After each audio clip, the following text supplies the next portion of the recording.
वालेकुम everyone. Welcome back to my new blog. सबसे पहले तो नए साल की आप सबको बहुत बहुत मुबारकबाद। Happy new year to all.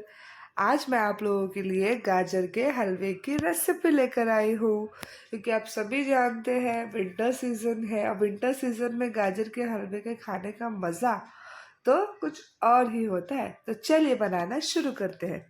मैंने लिया है यहाँ पर 300 ग्राम गाजर, 7 से 8 बादाम को मैंने काट लिया है, कुछ काजू लिए हैं, थोड़े पिस्ता लिए हैं और 1 कप दूध। सारी चीज़ों को मैंने यहाँ पर एक सेट करके रखा है और अब हम इसे बनाना शुरू करेंगे। एक कढ़ाई में मैंने 3 से 4 चम्मच घी ले ली हूँ। देसी घी आपको यूज़ करना है, क्योंकि गाजर का हलवा देसी घी में ही बहुत अच्छा बनता है। घी को हम अच्छे से गर्म होने देंगे और जैसे ही हमारा घी अच्छे से गर्म हो जाए हम उसमें गाजर ऐड कर देंगे। पूरा गाजर अच्छे से डालने के बाद हमें उसे कम से कम 10 से 15 मिनट घी में अच्छे से भून कर पकने देना है, ताकि हमारा गाजर गल जाए। यहाँ पर हम गाजर के हलवे की तैयारी कर रहे थे और साथ ही साथ मैंने मम्मी को बोला था कि मम्मी चलो नया साल है, मार्केट जाते हैं, कुछ शॉपिंग करके आते हैं। तो मम्मी ने बोला कि पहले ये बन जाए उसके बाद हम चलेंगे, क्योंकि कुछ ज़रूरी चीज़ें थी जो हमें ख़रीदनी थी घर के लिए और हमें टाइम ही नहीं मिल रहा था, क्योंकि मैं जॉब पे रहती हूँ और सुबह से लेकर शाम तक तो ऑफिस में ही दिन निकल जाता है।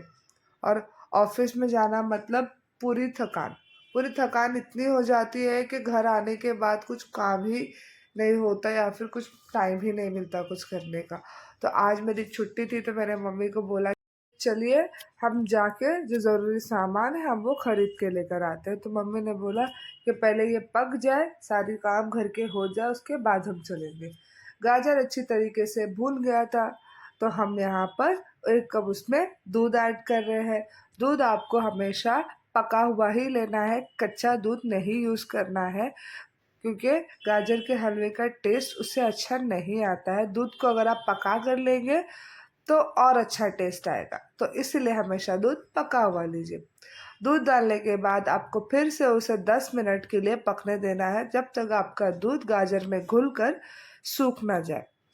जैसे ही दूध हमारा गाजर में घुल कर सूख जाएगा तो आपको उसमें ऐड कर देना है 2 से 3 चम्मच शक्कर।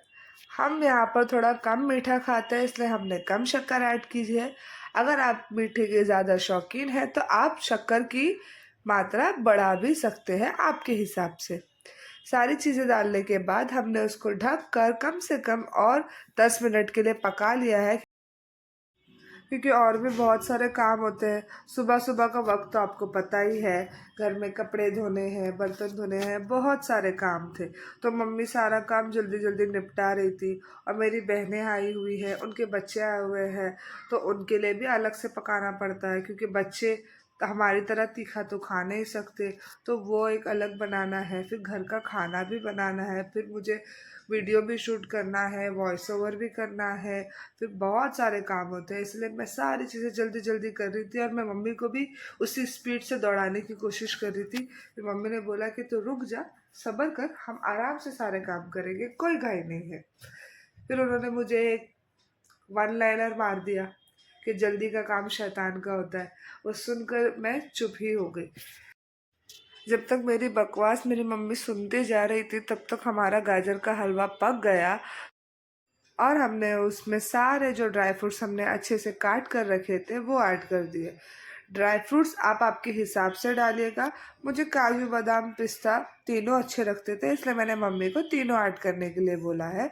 आपको अगर चाहिए तो आप पिस्ता को स्किप कर सकते हैं।